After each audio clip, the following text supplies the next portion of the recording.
ప్రేమ ఉంది, కానీ అర్థం చేసుకోవడం ఉందా? హాయ్ మై బ్యూటిఫుల్ సోల్స్, ఈరోజు ఒక ముఖ్యమైన విషయం గురించి మాట్లాడుకుందాం. మా టైంలో ఇలా ఉండేది కాదు, మేము చెప్పిందే కరెక్ట్ అని చాలామంది పేరెంట్స్ అనుకుంటూ ఉంటారు.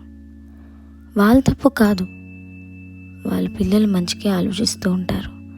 కానీ కొన్నిసార్లు పిల్లలకి కావాల్సింది సలహా కాదు, ముందు మాట వినే ఒక మనిషి. ఈ జనరేషన్ ఎదుర్కొంటున్న ఒత్తిళ్ళు, సోషల్ మీడియా ప్రభావం, చదువుల పోటీ, భవిష్యత్తు అంటే ఫ్యూచర్ గురించి భయాలు, ఇవి చాలా ఎక్కువగా ఉంటాయి.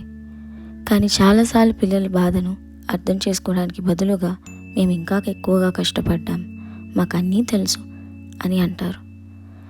నెమ్మదిగా వాళ్ళు మాట్లాడడం తగ్గిస్తారు, మనసులో ఉన్నది దాచుకోవడం మొదలు పెడతారు. కొన్నిసార్లు ఈ గాయాలు బయటికి కనిపించవు, కానీ లోపల చాలా బాధ పెడతాయి.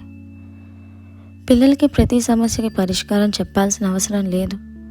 కొన్నిసార్లు నేను నీ మాట వింటున్నాను అని చెప్పడం చాలు. ఎందుకంటే పిల్లలకి కంట్రోల్ చేసే పేరెంట్స్ కంటే అర్థం చేసుకునే వాళ్ళే ఎక్కువగా అవసరం. ఇక్కడ జనరేషన్ గ్యాప్ సమస్య కాదు, ఒకరినొకరు వినికిపోవడమే సమస్య.